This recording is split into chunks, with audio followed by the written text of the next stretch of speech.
तेलंगाना में हमारे एमएलए खरीद रहे हैं, दिल्ली की भी बात कर रहे हैं वो, तो कैसे देखते हैं सर इसकी पूरी टाइम? देखिए, सही मायने में इस समय अरविंद केजरीवाल जी को या जो भी उनके लोग हैं, मनीष सिसोदिया हों, इन लोगों को दिल्ली में रह के छठ की व्यवस्था करनी चाहिए थी।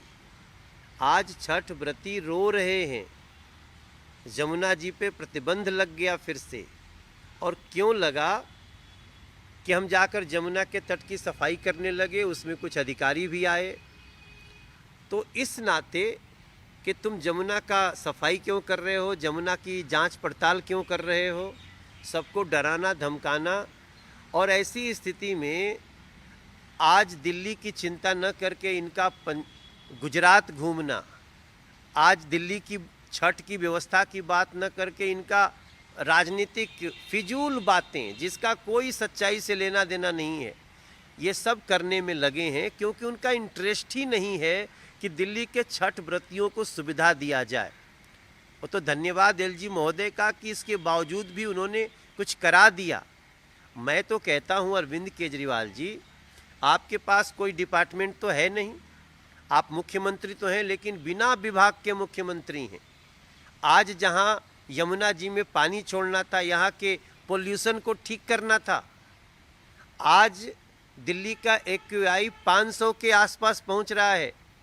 पटाखे भी बैन हो गए, सारा जमुना जी पर छठ भी बैन हो गया और एक्यूआई प्रदूषण का 500 के आसपास पहुंच रहा है।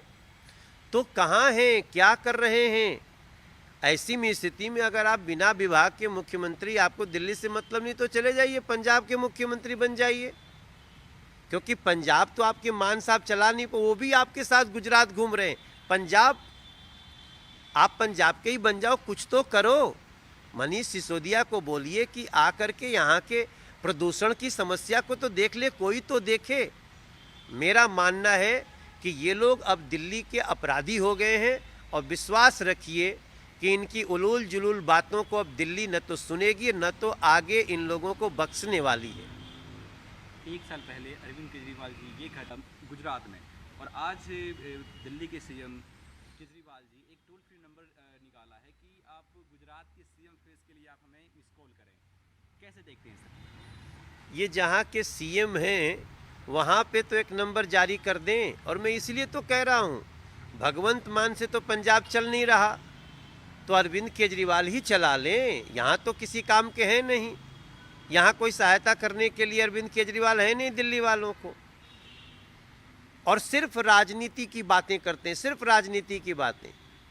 गुजरात में इनका खाता खुल जाए वही अपने आप में बहुत बड़ी उपलब्धि होगी। मुझे तो लगता नहीं कि खाता भी खुल पाएगा, लेकिन मूल उद्देश्य जो दिल्ली के मुख्यमंत्री बन के वादा किए थे, यमुना के स्वच्छता की, यहाँ के हवा की स्वच्छता की, पराली तो अब पहले पंजाब सरकार को गाली देते थे जब कांग्रेस थी पंजाब में, यही अरविंद केजरीवाल। आज वहाँ आप ही हैं, उसके बाद भी पराली जल रही है, अब किसको गाली दोगे? ऐसी स्थिति में मेरा मानना है कि आम आदमी पार्टी जनता के हितों के सरोकार रखती ही नहीं है। इसको सिर्फ और लूटने में, झूठ बोलने में और किस तरह से सरकारी संसाधनों के भ्रष्टाचार से अपना घर भर सकते हैं, यही आता है इनको, और कुछ नहीं आता। दिल्ली की छठ घाट के ऊपर जो राजनीति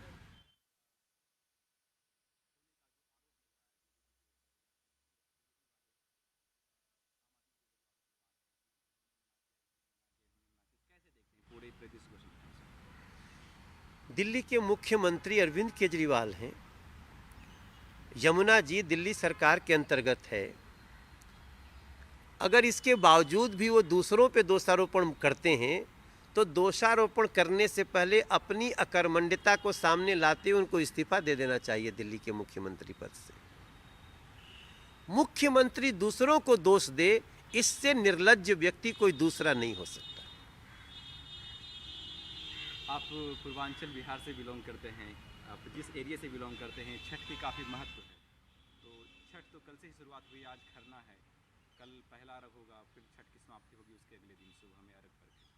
तो इस पूरे छठ के महत्व को थोड़ा सा व्याख्या करते हुए सुनते हैं। देखिए, हम तो छठ को प्रकृति के त्यौहार के उस रूप में जानते हैं। छठ जितनी बड़ी आस्था का त्यौहार है उतनी ही बड़ी स्वच्छता का त्यौहार है, उतनी ही बड़ी शुद्धता का त्यौहार है। एक छठ व्रती के लोग पहले जा कर के तालाब हो, नदी हो, घाट हो, पहले साफ करते हैं। और दिल्ली का दुर्भाग्य देखिए, मैं तो माननीय एनजीटी को और माननीय एलजी महोदय को, दिल्ली के दोनों संस्थाओं से बोलता हूं कि आप मेरी इस बात पर विचार करें कि जहां यमुना जी को कोई भी गंदे सामग्री से न प्रवाहित न विसर्जित होने देना है, वहां 18 नाले गिर रहे हैं, वो गिर सकते हैं, लेकिन छठ में अर्घ देता हुआ गंगा जल नहीं गिर सकता। छठ में सिर्फ गंगा जल या गाय का दूध ही डाला जाता है जब सूर्य को अर्घ देते हैं। तो छठ में नाले को बहाना उचित है, गंगा जल और गाय का दूध डालना अनुचित है। यमुना जी को पब्लिक फ्रेंडली मत बनाओ, भैंस फ्रेंडली बना दो। रोज देखेंगे मवेशी जाएगी यमुना जी में, नहाएगी, आएगी, जाएगी, मड़िया मारेगी, लेकिन आदमी नहीं जाना चाहिए यमुना जी के किनारे। ये ऐसा तुगलकी फरमान अगर अरविंद केजरीवाल को शोभा देता है तो मैं समझता हूँ, मैं यही कहूँगा कि कितनो तू दे दहो, कितनो तू दे दहो यातना, छठिया होई है जरूर, छठी मैया सुनी है जरूर। हरि कांच ही बांस के बहंगिया, घाट पे जई है जरूर, डलवा उठी है जरूर। यातना में, तकलीफ में, दुख में छठ तो हम करेंगे, लेकिन याद रखिए छठ के लोग ऐसी व्यवस्था करने वाले अरविंद केजरीवाल सरकार से अपना हिसाब किताब एक दिन जरूर चुकाएंगे।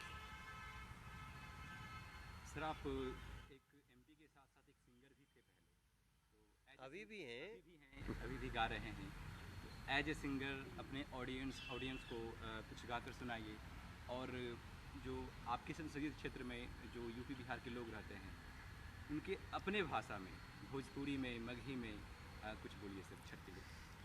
मैं एक बड़ा सुंदर सा भाव अक्सर गाते रहता हूँ, जो मैंने बनाया है।